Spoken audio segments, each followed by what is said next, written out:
You know how your 20s are supposed to be this chaotic mix of, I'm young, I'll figure it out later, and why is everything so expensive?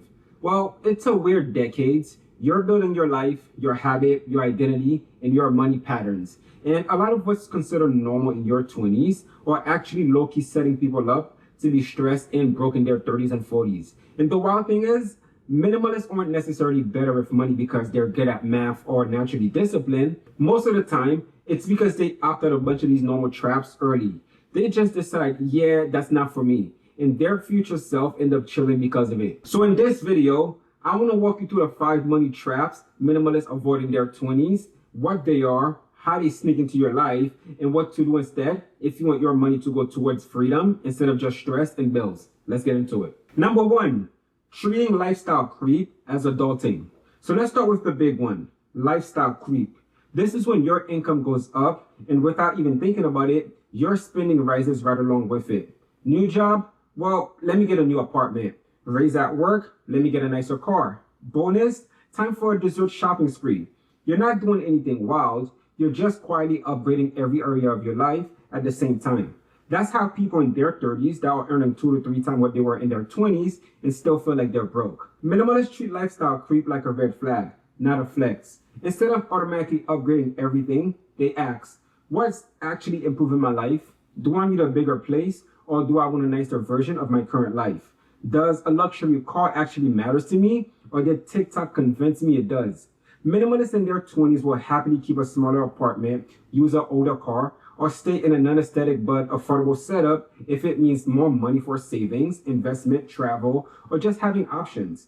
The key difference is intentionality. The minimalist version of adulting isn't buy nicer things because I can.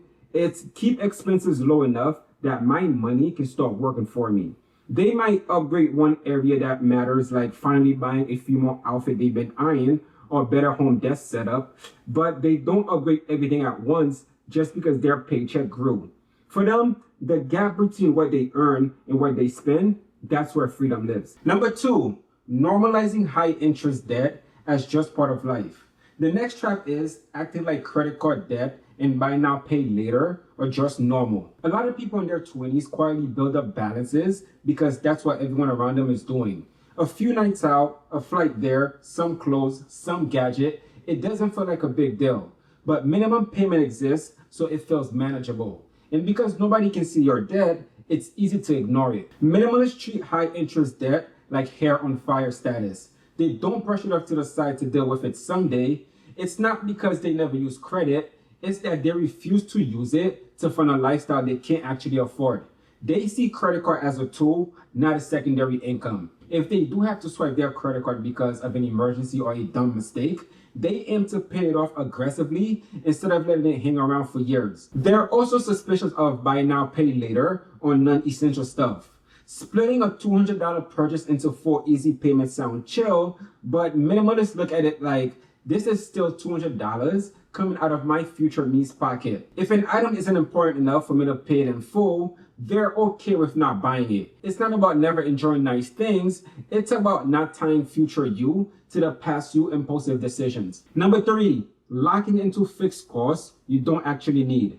The third trap is overloading your life with fixed monthly expenses. We're talking subscriptions, leases, memberships, and all that other stuff that shows up every month, whether you're using it or not. That gym you go to twice a month, the 5 streaming platform, the upgraded phone plan, the storage unit for things you don't even miss, and the car payment that's half your rent. In your 20s, it's extremely easy to say it's only $15 a month, like it means nothing. But those small amount stacks up until half your income is accounted for before the month even starts. And that's how you end up feeling trapped. You can't quit the job you hate, move to a new city, or cut back on work because your fixed costs are too high. Minimalists are ruthless about this category. They aim to keep their baseline cost of living as low and flexible as possible. That means being careful about lease, car loans, contract, recurring subscriptions. They'll ask, do I want to carry this monthly payment into my future? Does this commitment give me more freedom or take it away? They're fine paying for what they truly use and value, but they're allergic to zombie expenses, quietly eating away their paycheck. That's because less fixed overhead means more wiggle room. Like if they wanted to take a lower paying job that they love, travel for a few months, or start a side business, they actually can because they haven't chained their future to a pile of monthly bills. Number 4, buying identity instead of building it. Trap number 4 is very 20s coded, buying stuff to feel like a certain type of person. The yoga girl who buys all the matching set but doesn't actually go to class. The entrepreneur who buys a fancy laptop and a productive gadget but never built anything. The reader error where you buy 20 books and only finish one. The aesthetic apartment that doesn't match your actual schedule or habit. A lot of spending in your 20s is really about buying a story about yourself. Minimalists have the same desire to grow and glow up, but their approach is completely different. Instead of buying the identity first, they build the habit first. They use what they have to test whether something fit their life before throwing money at it.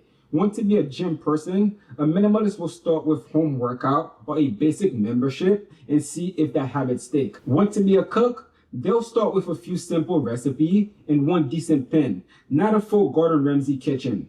Once the habit is real, then they'll upgrade the tools to support it. They'll also slow down the aesthetics that keeps telling them what to do with their life cycle. Just because TikTok say you need a certain kind of wardrobe, apartment, morning routine, or tech setup to be that girl or that guy doesn't mean it actually matches your life. Minimalists ask, what do I really do every weekend? What do I actually value? And they spend money to support that, not the fantasy version of themselves that only exists in their safe online realm. Number 5, waiting until later to start saving and investing. The last trap is super common, assuming you'll get serious about money later. The logic usually goes, I don't make enough yet, or I'll start once I get a better job, pay off a few things, or feel more stable. The problem is, later is very good at becoming never. And in your 20s, the biggest asset you have isn't money, it's time. Every year you delay, you're giving up compounding that could have worked in your favor. Minimalists in their 20s don't wait to be rich to start acting like someone who takes their financial future seriously.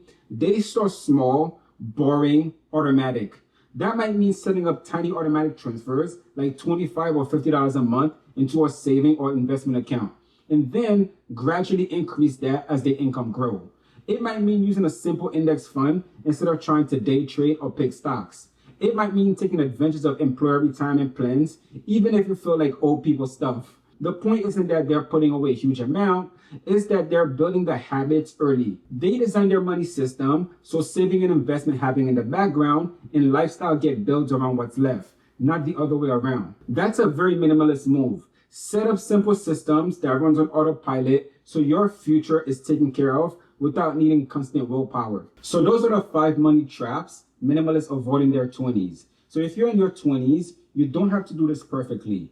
You don't have to avoid every trap forever. Just pick one of those areas and ask, what would the minimalist version of me do here? Maybe it's skipping that next lifestyle upgrade. Maybe it's canceling 2 subscriptions. Or maybe it's not using buy now, pay later for close this month. Whatever you do, just make sure you're doing it with intentions and not based on impulse or social media vibes. So thank you guys for watching today's video. If you gain any value from this, don't forget to like, subscribe, and push the notification bell for more on sustainable fashion, personal finance, and minimalism. I'll see you guys on my next video.